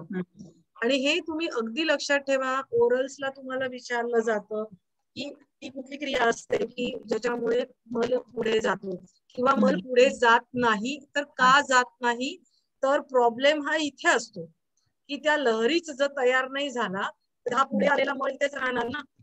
तो तिथेच राहून राहून राहून चिकटून त्याचा घट्ट गोळा बनणार. पाणी आज शोषून घेतलं जात आहे आणि तो कडक होणार आणि तो तिथेच राहणार. आणि मग जर त्यांचा एक्सरे काढला तर आतमध्ये त्यांच्या मलाचे गोळे त्याच्यामध्ये दिसतात, बरोबर. किंवा जर एनिमा किंवा काही गोष्टी दिल्या तर मलाचे गोळेच्या गोळे बाहेर निघतात. मग ते कसे निघतात, तर हे चिकटून राहिलेले असतात. नाहीतर मग हा मल आपोआप पुढे यायला पाहिजे किंवा रोज जर तुमचं व्यवस्थित मोशन होत असेल, व्यवस्थित शौचालय होत असेल तर ते बाहेर पडायला पाहिजे. तर ते पडत नाही. का पडत नाही, तर ही कारणं त्याच्या मागे आहेत. मोठ्या आतड्यांच्या स्नायूंच्या आकुंचन प्रसरणातून निर्माण झालेल्या आंतरलहरींमुळे म्हणजेच पेरिस्टाल्टिक मुवमेंटमुळे हा मल पुढे सरकला जातो. मोठ्या आतड्याच्या स्नायूंची आकुंचन व प्रसरणाची शक्ती कमी झाली तर ही हालचाल मंदावते. मग हे का नाही होत, तर आकुंचन आणि प्रसरण होणं जे आहे मोठ्या आतड्याचं, ती हालचाल ती मंदावते आणि मल विसर्जन नीट किंवा पूर्णपणे होत नाही. हीच मलावरोधाची अवस्था आहे. हे तुम्हाला कळलेलं आहे का? कारण हे कळलेलं असेल तरच आपण पुढे तुम्ही नुसतं वाचलं तरी तुम्हाला कळणार आहे. हो मॅम. सगळ्यांना कळलेलं आहे की मलावरोध का आणि कसा होतो ते? हो हो हो मॅम. चला पुढे जाऊया. एक बोलतोय म्हणजे सगळ्यांना समजलंय असं मी समजते, कारण का बाकीचे उत्तर देत नाहीये. ओके, मलावरोधाची कारणं आपण बघणार आहोत. तर शारीरिक कारणं काय आहेत, तर सतत बैठक काम आपण बघितलं. सतत बैठक काम, अक्रियाशील जीवनशैली, म्हणजे तुम्ही घरामध्ये काम करता आहात पण एक ठराविकच पद्धतीची, सगळ्या शरीराला काही व्यायाम होत नाहीये किंवा तुमचं चालणं कमी आहे, तुमची थोडीशी बैठी जीवनशैली आपण म्हणूया अशा प्रकारे आहे. व्यायामाचा अभाव आहे. उदराच्या हालचाली योग्य न झाल्याने, आता इथे वेगळा शब्द मी वापरलाय, मलावष्टंभ म्हणजेच मलावरोध. कुठलेही शब्द आले तरी तुम्हाला कळलं पाहिजे, त्याचा त्रास तुम्हाला होऊ शकतो. आता त्याची कारणं ही काही दिलेली आहेत. आपण डॉक्टर नाही आहोत पण आपल्याला ह्या काही गोष्टी माहीत असाव्यात. मज्जा संस्थेत आता आपण बघितलं की ह्या हालचाली होत नाहीत, तर का होत नाहीत, तर त्याची आपण थोडीशी कारणं आपण बघणार आहोत. ज्या आपण प्रत्येक ऑर्गनना बघितलं, शरीरातल्या प्रत्येक अवयवाला आतमध्ये रक्तवाहिन्यांचा पुरवठा असतो, बरोबर. बरोबर आहे ना. आणखीन त्यांना मज्जातंतूचा सुद्धा पुरवठा असतो, बरोबर. अनैच्छिक मज्जा संस्था तिथे काम करत असते, बरोबर. तर ते मज्जातंतू संदेश आणण्याचं आणि संदेश पोहोचवण्याचं काम मज्जातंतू करत असतात. तर आता मज्जा संस्थेचा त्रास म्हणजेच जे मज्जातंतू, आता इथे हा इंग्लिश शब्द आहे कोलन, म्हणजे COLON, कोलन म्हणजे सुद्धा मोठं आतड. कारण हे काही शब्द मी मुद्दामून घातले आहेत, कारण कधी कधी कोलोनोस्कोपी केली म्हणजे काय केलं, म्हणजे कशाचं केलं हे आपल्याला कळलं पाहिजे, म्हणून हे मी वेगवेगळे शब्द घातलेले आहेत. की कोलन म्हणजेच मोठं आतड आणि गुदाशय यांच्यातील स्नायूंचे आकुंचन करून मलाला पुढे ढकलण्याचे कार्य करतात. यामध्ये विकार होणे म्हणजे काय, की तिथे जे मज्जातंतू आहेत ते जे काम करतात मलाला पुढे ढकलायचं. तर प्रॉब्लेम कुठे, ते येणारे मज्जातंतू आहे ना त्यांचाच विकार झालेला असेल तर. कळलं कळलं का? मोठ्या आतड्याला आणि गुदाशयाला जे मज्जातंतू जोडलेले असतात तर त्या मज्जातंतूमध्येच काहीतरी विकार झालेला आहे. मग तो विकार झालेला आहे म्हणजे मज्जातंतू काम करत नाहीये, तर ते आतड्याला योग्य संदेश देतील का की आता तुला बाबा आकुंचन करायचंय, प्रसरण करायचंय, हे का देतील का संदेश? नाही देणार ना, बरोबर. तर हा एक पहिलं कारण झालं की जे मज्जातंतू मोठ्या आतड्या आणि उदाशयाला जोडलेले असतात त्यांना काहीतरी विकार झालाय. आता दुसरं कारण काय आहे, तर अंतरामध्ये, अंतर म्हणजे मोठं आतडं, त्याच्यामध्ये मला किंवा मलाशयामध्ये अडथळा असतो. आता प्रॉब्लेम एक बघितला मज्जातंतूंचा विकार, तर दुसरं काय आहे की जे आतमध्येच काहीतरी प्रॉब्लेम आहे, म्हणजे मोठं आतडं आणि गुदाशय. मोठ्या आतड्याचा एंड जो पार्ट असतो त्याला गुदाशय म्हटलं जातं, बरोबर, आणि गुदाशय आणि बाहेर ओपन होतं त्याला गुदद्वार म्हटलं जातं. तर हे मोठं आतडं आहे आणि गुदाशय, तर ह्याच्या आतमध्येच काही विकार झाला, म्हणजे आता गुदाच्या प्रदेशामध्ये काहीतरी भेगा पडल्या आहेत किंवा आपलं मलाशय भ्रंश, म्हणजे मलाशय बाहेर येतं काही काहींचं गुदद्वारातून, असं काहीतरी झालंय किंवा काहीतरी आतमध्ये त्या भागाचा कर्करोग झालाय, असं काहीतरी झालं असेल तरी सुद्धा ह्या म्हणजे प्रॉब्लेम अपचनाचा पुढे त्रास होऊ शकतो. या दोन गोष्टी कळल्या, एक मज्जातंतूचा विकार झाला असेल त्या गुदाशय आणि मोठ्या आतड्यांना पोहोचवणाऱ्या हा एक, आणि दुसरा म्हणजे त्याच्या आतमध्ये काही इतर आजार झाले असतील तर त्यांचं कार्य नीट होत नाही. आता तिसरं काय, जे आपण मगाशी बघितलं, आतड्यांच्या हालचाल करणाऱ्या मांसपेशींचे विकार. आतड्यांची हालचाल करून आणणाऱ्या काही मांसपेशी असतात, त्यांचं आकुंचन प्रसरण करण्याची क्षमताच त्यांची जाते. आकुंचन प्रसरण करण्यास ते असमर्थता असते त्यांची, किंवा त्यांचा लवचिकपणा जो आहे, त्यांची फ्लेक्झिबिलिटी जी आहे ती त्यांची कमी होते. हे कारण आपण मगाशी बघितलं. तर हे तिसरं कारण. पहिलं कारण म्हणजे मोठं आतडं आणि गुदाशयाला जे काही मज्जातंतू येऊन जोडलेले असतात त्यांचे, त्या मज्जातंतूंचे विकार. दुसरं म्हणजे ह्या दोन गोष्टींमध्ये आतमध्ये काही विकार झालेत, आणि तिसरं म्हणजे त्या ज्या मांसपेशी आहेत की त्या ऍक्च्युअल ज्या हालचाली घडवून आणतात, तर त्यांचं हे आकुंचन प्रसरणाचं कार्य आहे, तर त्या करू शकत नाहीत, त्यांची फ्लेक्झिबिलिटी, त्यांची लवचिकता कमी होते. आणि चौथं कारण काय आहे, तर हॉर्मोन्स जे असतात, हॉर्मोन्स कशातून सिक्रेट होतात, नलिका विरहित ग्रंथींमधून हॉर्मोन्स सिक्रेट होतात, ते डायरेक्ट ब्लड मध्ये येतात. मग त्यांचे आजार जे आहेत, हॉर्मोन्सचे आजार, तर ते काही झाले असतील तरी सुद्धा होऊ शकतो. आता हॉर्मोन्स काय काम करतं, शरीरातील द्रवामध्ये समन्वय घडवून आणण्याचे काम करतात. आणि गर्भधारणा होते त्यावेळेला सुद्धा हॉर्मोन्स वेगवेगळे सिक्रेट होत असतात, किंवा मधुमेह असेल किंवा हायपोथायरॉइडिझम किंवा हायपरथायरॉइडिझम, म्हणजे थायरॉइडचा त्रास झालाय तर ती वाढलेला आहे म्हणजे हायपर झालाय, किंवा कमी झालाय म्हणजे हायपो झालाय, तर सुद्धा तो आजार तुम्हाला होऊ शकतो. म्हणजे ही कारण, आता हे शेवटचं कारण आहे, ठराविक रुग्णांमध्ये आढळेल, म्हणजे ही कारण असू शकतात, कुठलंही एक कारण असू शकतं. आता हे कळलंय का सगळ्यांना? हो कळतंय का? म्हणजे नसेल कळलं तर विचार. आता आपण आहाराबद्दल बरंच काही बघितलं, तर आपण जे आधी बघितलं तेच इथे पुन्हा आलेलं आहे. आहारामध्ये सेल्युलोज युक्त पदार्थ म्हणजे चोथायुक्त पदार्थांचा अभाव, पालेभाज्या किंवा आपण मोड आलेली धान्य, त्याची सालं असतात, किंवा म्हणजे त्याच्यामध्ये काय असतं, चोथायुक्त पदार्थ, तिथे सेल्युलोज असतं ते जास्त, म्हणजे ते पदार्थ असेल तर तुमचं पचन चांगलं होतं, आणि त्याचा अभाव असेल तर तुमचं त्याचं पचन हे चांगलं होणार नाही. तर आहारामध्ये सेल्युलोज युक्त पदार्थांचा अभाव असेल तर तुमचं पचन चांगलं होत नाही, तर त्याचा अंतर्भाव तुम्ही करायला पाहिजे, बरोबर. आणखीन दुसरं काय, तर आहारामध्ये द्रव पदार्थ. आता आपण आहारामध्ये द्रव पदार्थ काय म्हणूया, आपण वरण खातो, रस्सा असलेल्या भाज्या असतात, ताक असतं, आपण दही खाऊ नका म्हणलंय, पण ताकामध्ये आपण म्हणजे 1 चमचा, म्हणजे जर जेवढं दही घेऊ, उसळलेलं दही घेऊ, त्याच्यामध्ये तिप्पट पाणी टाकून ते जर आपण पेलं तर ते तुमचं योग्य प्रकारे पचन करतं असं म्हटलं जातं. फळांचे रस असतात किंवा सूप केलं जातं, आणि मुख्य द्रव पदार्थ म्हणजे पाणी. तर हे जे याचं प्रमाण आहे, तर ह्याचं जर तुमचं शरीरामध्ये कमी असेल तर तुम्हाला त्रास होऊ शकतो. तर ह्यांचं योग्य प्रमाण असलं पाहिजे. ऍक्च्युली कारणं आहेत, पण हे उलट झालंय मला वाटतं. इथे हे कारणं आहेत, तर ही आपण इथे टाळायची आहेत. म्हणजे आपण ज्या वेळेला त्यांना योगोपचार सांगू तर चोथायुक्त पदार्थ खायचे आहेत आणि हे पदार्थांचं योग्य प्रमाण तुमच्या आहारामध्ये असलं पाहिजे. नंतर मैदायुक्त पदार्थांचं सेवन, एक मिनिट,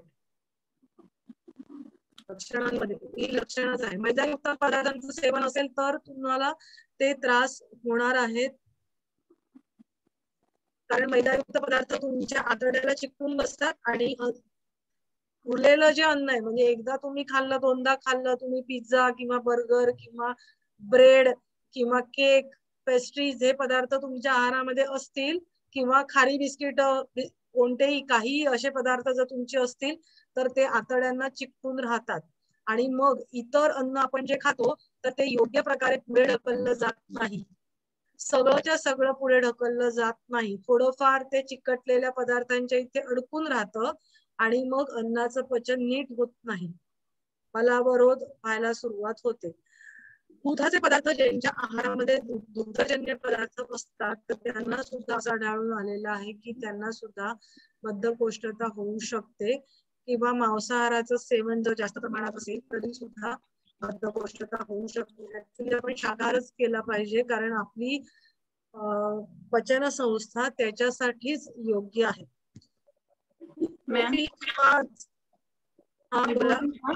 हा बोला ना. इथं आहार म्हणजे घ्यायचा कुठला आणि टाळायचा कुठला असं क्लिअर नाही केलेलं. एक एक सांगते थांबा, हे मी माझं बरोबर झाले.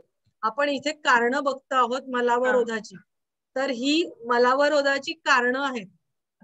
हे जर तुम्ही म्हणजे यांचा अभाव म्हणजे हे तुम्ही खात नसाल सेल्युलोज युक्त पदार्थ किंवा चोथायुक्त पदार्थ तर तुम्हाला मतलब तर तेव्हा तुम्हाला मलावरोध होऊ शकतो.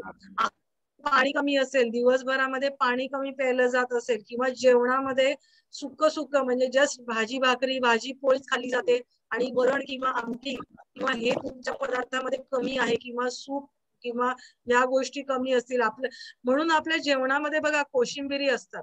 कोशिंबिरी का असतात? चोथायुक्त पदार्थ आहेत की नाही, बरोबर. आपल्या जेवणामध्ये आपण ज्या वेळेला संतुलित आहार म्हणतो त्यामध्ये तर त्याच्यामध्ये भाजी पोळी किंवा वरण भात सगळ्या गोष्टी त्याच्यामध्ये इन्क्लूड असतात. एक सुकी भाजी असते, एक रस्सा भाजी असते, ह्या सगळ्या गोष्टी असतात. आता आपण ह्या सगळ्या करत नाही बऱ्याच वेळेला घरामध्ये, पण ह्या सगळ्या जर व्यवस्थित असतील तर या नसतील तर तुम्हाला हा आजार होऊ शकतो. म्हणजे आपण बघायला पाहिजे की आपल्या जेवणात पाण्याचं प्रमाण किती आहे. जर तुमच्या जेवणात पाण्याचं प्रमाण योग्य असेल तर जेवणानंतर पाणी तुम्ही लगेच प्यायचं नाहीये, थोड्या वेळाने प्यायचं आहे, तर ते सुद्धा तुम्ही कमी प्यायचंय. कारण का ते पाणी तुमचं ते बघा मिक्सर मध्ये तुम्ही एखादा चटणी करायला टाकली, बरोबर, तर आपण मिरची टाकतो, काय समजा नारळाची चटणी करतो, खोबरं टाकलं, मिरची टाकली, कोथिंबीर टाकली, लसूण काय टाकलं आणि नुसतं फिरवलं तर ती व्यवस्थित होईल का? त्याला थोडंसं पाणी लागतं, बरोबर. थोडंसं पाणी लागतं. जास्त पाणी टाकलं तुम्ही सुरुवातीलाच तर ती नीट फिरेल का? खोबऱ्याचे तुकडे तसेच राहतील, मिरचीचे तुकडे तसेच राहतील, बरोबर आहे की नाही. आणि मग ते तसंच अन्नाचं होतं. जठरामध्ये योग्य प्रमाणात सगळं पडलं तरच ते घुसळलं जातं आणि मग ते घुसळलं गेलेलं हे थोडंसं आपण इथेच राहतो, उरलेलं इथे घुसळलं जातं. मिक्सरचं काम जठरामध्ये होतं आणि मग ते पुढे जातं. आणि इथे जर पाण्याचं प्रमाण जास्त असेल तरी ते पुढे जातं, कमी असेल तर ते घट्ट घट्ट राहतं आणि पुढे मग ते सरकायला त्रास होणार ना, बरोबर. लक्षात येत आहे या गोष्टी? हा. आता हे आपण बघितलं की ह्यांचा अभाव असेल म्हणजे या आहाराचा तर तुम्हाला मलावरोध होऊ शकतो. आता मानसिक त्रास, आता आपण मानसिक गोष्टी कुठल्या असतील तर मलावरोध होऊ शकतो. तर मानसिक ताण असेल तर मलावरोध होऊ शकतो. मोठ्या आतड्यांच्या स्नायूंचे कार्य योग्य प्रकारे नियंत्रित होऊ शकत नाही व इतर कोणतेही दोष नसताना मलावरोध निर्माण होतो व कोणत्याच औषधाने फरक पडत नाही. म्हणजे आपण म्हणूया माझं सगळं ठीक आहे पण तरी सुद्धा मला कॉन्स्टिपेशन झालंय, मग याचं कारण कुठे असू शकतं? तुमच्या मनामध्ये असू शकतं, बरोबर. कारण तुमच्या मनाचा परिणाम, मनातल्या विचारांचा परिणाम तुमच्या आतड्यांवरती होतोय आणि त्यांची हालचाल नीट होत नाहीये आणि मग तुम्हाला मलावरोध होऊ शकतो. किंवा तुम्ही जर निरुत्साही असाल किंवा तुम्ही निष्क्रिय असाल, म्हणजे फार तुमच्या शरीराची हालचाल होत नसेल, तर तुमची पचनशक्ती पण तुमची कमी असते.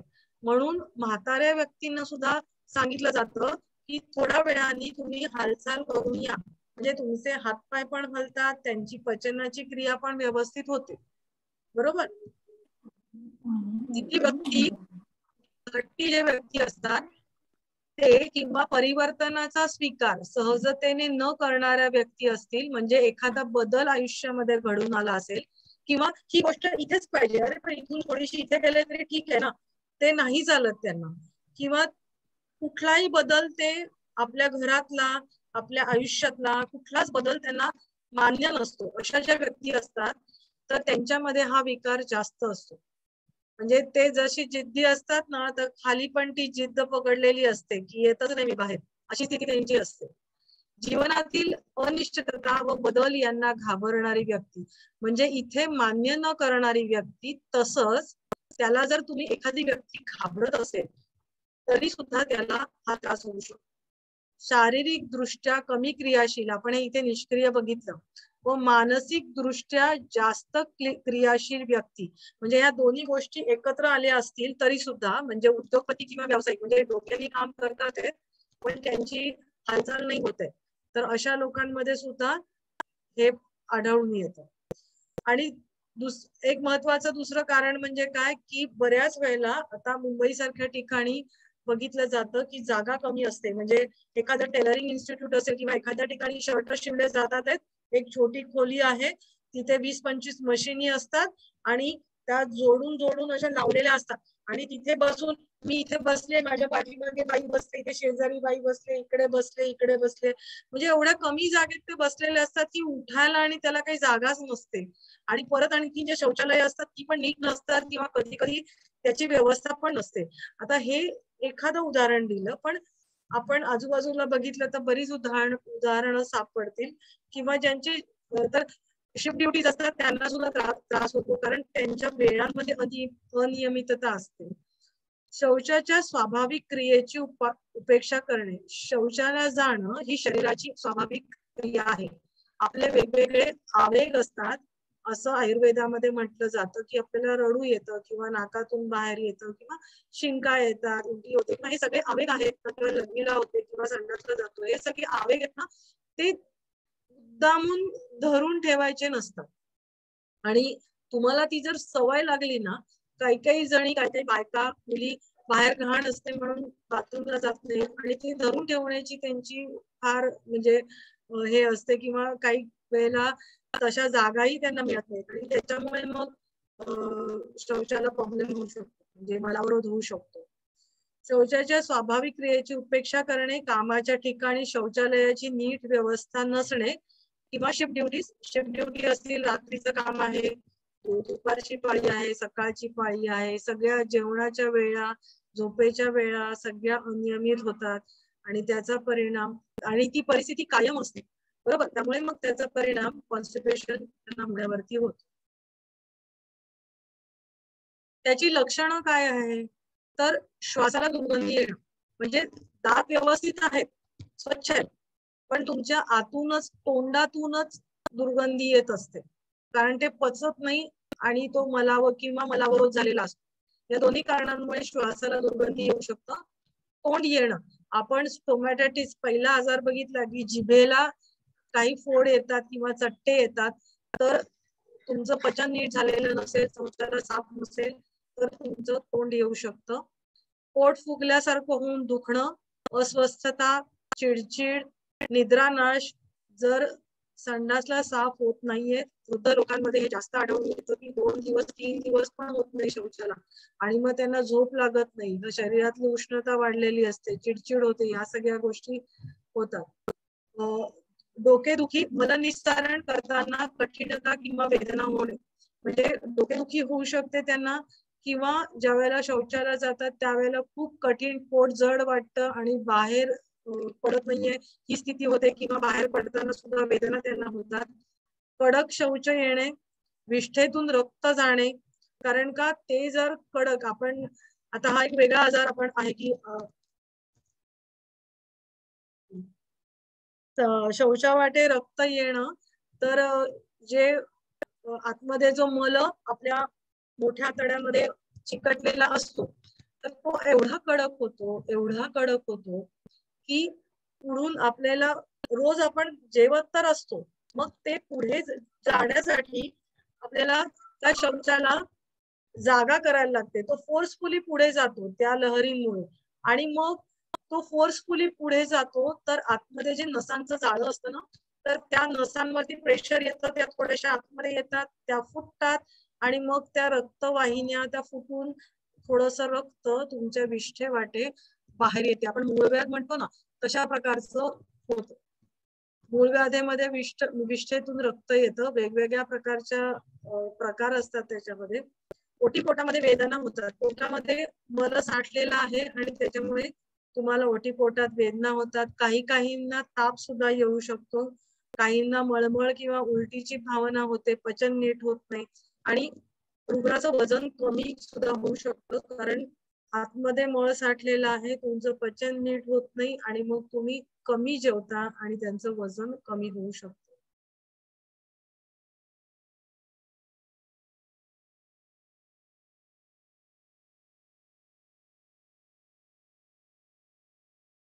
आता याच्यासाठी जी विरेचक घेतले जातात, म्हणजे काही चूर्ण म्हणा किंवा काही औषधं ॲलोपॅथीची घेतली जातात, तर त्या औषधांचा तात्पुरता फायदा होतो, निश्चित होतो, की आज तुमचं पोट पूर्ण गच्च झालेलं आहे किंवा मल निघत नाहीये आणि ही स्थिती राहिलेली आहे आणि चला पोट साफ झालं.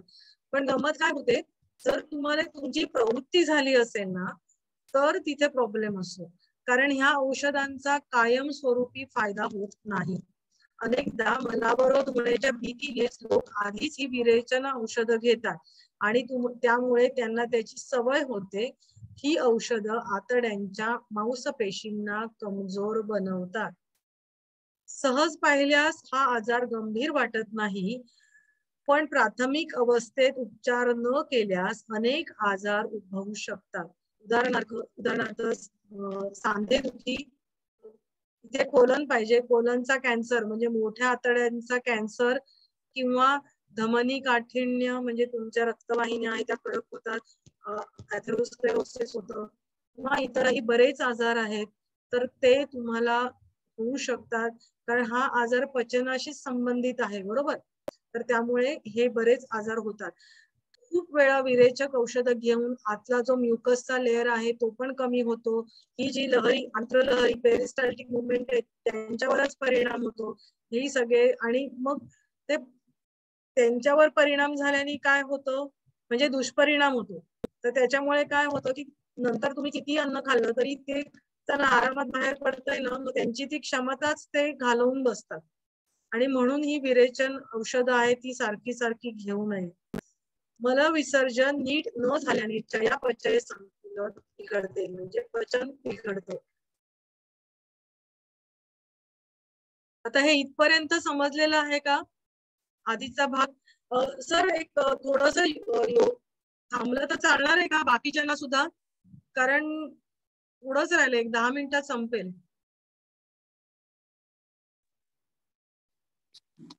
कारण पुढच्या वेळेला नवीन विषय येत आहे. चालणार आहे का सगळ्यांना? चालणार असेल तरच घेते, नाहीतर मग बघूया, मग पुढच्या वेळेला घेऊया. नाहीतर मला जरा सांगाल का सगळेजण? चालेल 10 मिनिटं मॅडम.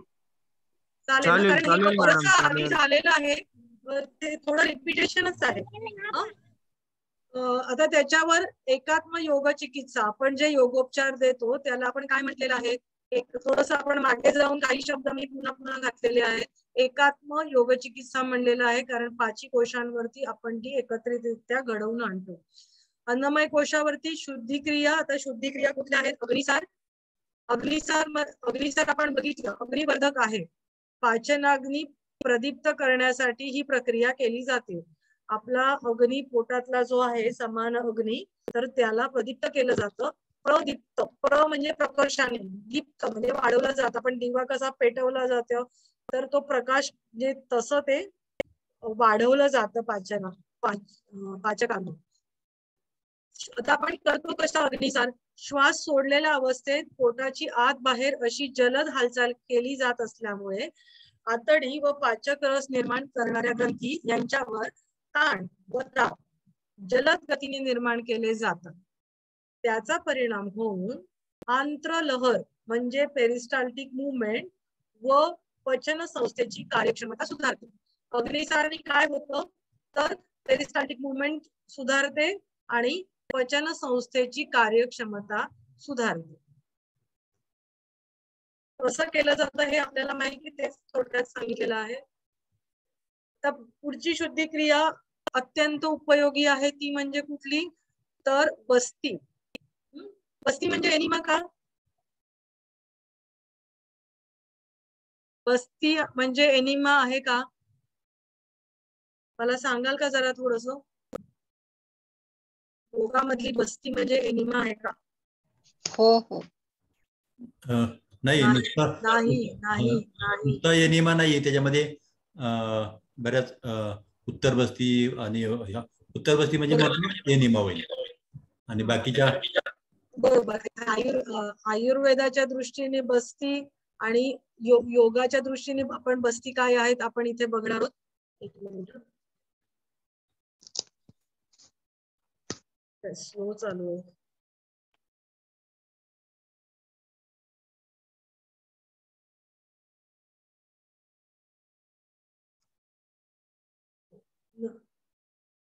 हा, नवली बघूया आधी, मग बस्तीची स्लाइड. नवली अधिक परिणामकारक क्रिया आहे. नवलीमध्ये हालचाल केली जाते पोटाची, बरोबर. श्वास सोडलेली अवस्था असते. या क्रियेमुळे जठर, लहान आतडे, मोठे आतडे व मलाशय या ठिकाणी ऋण दाब निर्माण होतो. श्वास सोडलेली अवस्था आहे आणि आपण पोटांचे नळ हलवतो. आता हे जे नळ ज्याला म्हटलं जातं ते म्हणजे आपले आतडीच असतात, मोठी आतडी, बरोबर, ती हलत असतात. आणि ह्या क्रियेमुळे या सगळ्या जठर, लहान आतड, मोठा आतड आणि मलाशय यांच्यावरती ऋणदाब निर्माण होतो. त्यामुळे आतील अन्नपदार्थ व मल मोकळा व्हायला मदत होते व त्यांचे वहन पाहिजे, वहन चांगले होऊन मलावरोध दूर होतो. म्हणजे दक्षिण नवली, वाम नवली आणि मध्य नवली या सगळ्या क्रिया किंवा नवली चालन केलं जातं. या सगळ्या क्रियांमुळे काय होतं की म्हणजे मल आहे आतमधला तो मोकळा व्हायला सुरुवात होते. आता बस्ती क्रिया ह्या म्हणजे बस्ती या कुठल्याही क्रिया आहेत त्या योग्य मार्गदर्शनाखाली त्यांचा अभ्यास करायला हवा. क्रियांबंध व नवली क्रिया यांचा व्यवस्थित अभ्यास केल्यानंतर बस्तीचा अभ्यास करावा. कारण आहे की बस्तीमध्ये ज्या प्रकारे क्रिया पुढे जी केली जाते तर त्याच्यामध्ये उडियान म्हणजे सक्शन म्हणजे पोट आत खेचून घेणं आणि आत खेचून घेतलेल्या परिस्थितीमध्ये आपण नवली करत असतो. तर ह्या क्रियांवरती तुमचा कंट्रोल चांगला आला तर योगामध्ये जी बस्ती क्रिया सांगितलेली आहे ती तुम्ही चांगल्या प्रकारे करू शकता. आता नवली करून पोटामध्ये ऋण दाब निर्माण करून बाहेरील पाणी गुदद्वारा वाटे मलाशयात व मोठ्या आतड्यात ओढून घेणे व नंतर मलासह ते विसर्जित करणे म्हणजे बस्ती होय. म्हणजे तुम्ही पाण्यामध्ये एक टब असेल, पाण्यामध्ये तुम्ही बसलेला आहात आणि त्या स्थितीमध्ये तुम्ही नवली करून म्हणजे आधी तुम्ही नवली केली आणि ते पाणी आहे ना ते तुम्ही ओढता, आतमध्ये ते ओढलं जातं आपोआप, बरोबर. ते गुदद्वारा वाटे आत ओढलं जातं आणि नंतर मग ते पूर्ण ते मल आहे तो सगळा विसर्जित केला जातो आणि त्याला त्यांनी बस्ती म्हटलेलं आहे. तुम्ही हठप्रतिपिकेचं पुस्तक जर तुम्ही शोधलं तर त्याच्यामध्ये ती क्रिया आढळेल. आणि जो बस्ती किंवा एनिमा दिला जातो, एरवी जो एनिमा आपण ज्याला म्हणतो तर त्या एनिमा मध्ये काय केलं जातं, गुरुत्वाकर्षणाचा इफेक्ट दिलेला असतो की इथे पॉट मध्ये पाणी दिलेलं असतं आणि मग गुरुद्वारा वाटे आपण आतमध्ये सलाईन ते ट्यूब घातलेली असते आणि ते म्हणजे गुरुत्वाकर्षणाच्या क्रियेने ते पाणी किंवा ते औषध आतमध्ये जातं आणि मग ते खालून स्वच्छता करून मग ते बाहेर केलं जातं.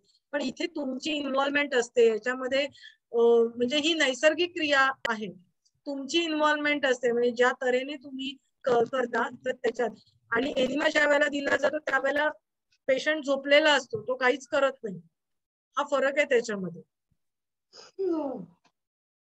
झोप यायला लागली वाटतं.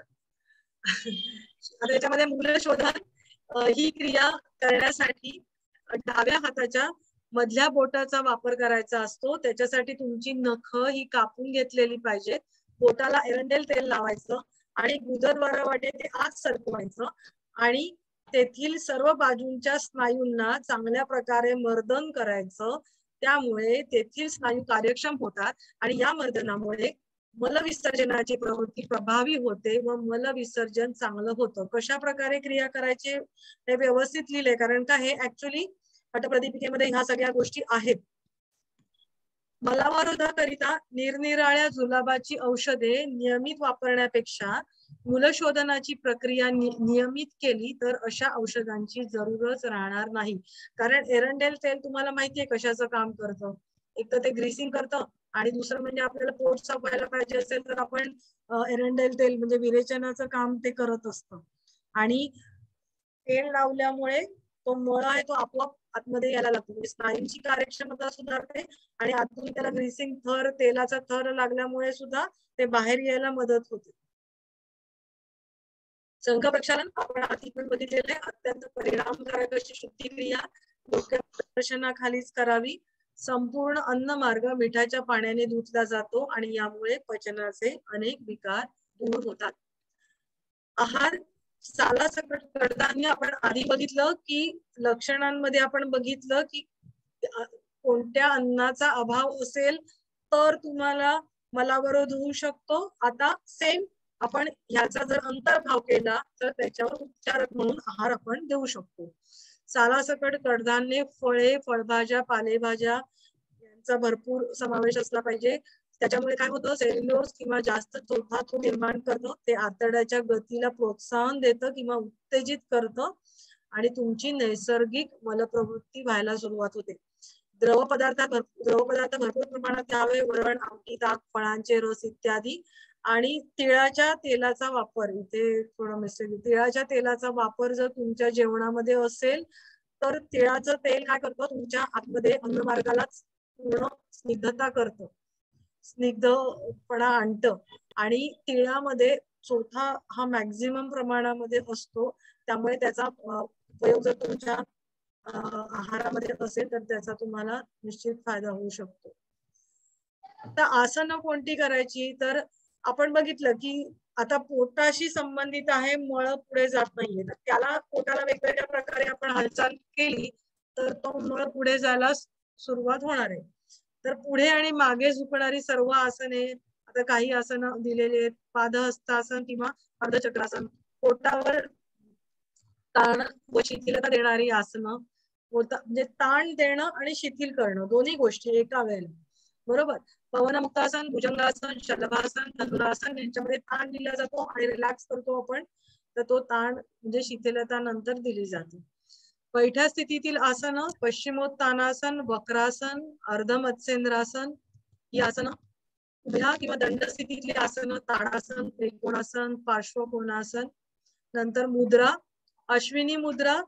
अश्विनी मुद्रामध्ये आपण गुदद्वाराचं आकुंचन करत असतो आणि नंतर प्रसारण करत असतो. त्यामुळे मलाशयामध्ये किंवा त्या मार्गामध्ये यांच्या भागामध्ये ज्या काही मल असेल तर तो बाहेर या हालचालीमुळे बाहेर टाकण्यास मदत होते.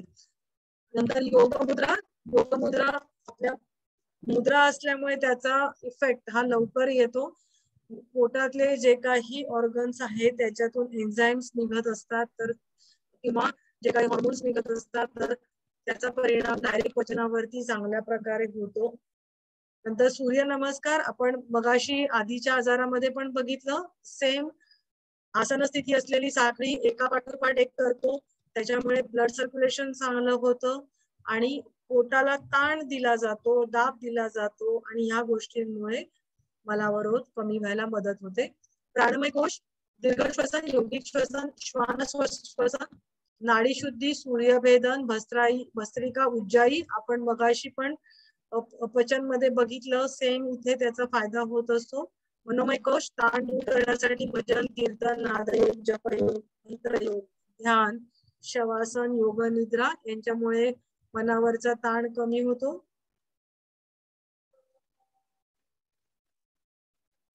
विज्ञानमय कोश, समुपदेशन, आजाराचे स्वरूप समजावून देणे, आहाराविषयी व सवयी म्हणजे आपल्या ज्या काही सवयी आहेत जेवणाच्या, खाण्याच्या किंवा झोपण्याच्या सुद्धा वेळा, या सगळ्या सवयींबद्दल जागरूकता निर्माण करणे. आनंदमय कोश, मन तुमचं प्रसन्न असेल तर तुम्हाला त्रास कमी होतो. थँक्यू, तुम्ही जास्त वेळ दिल्या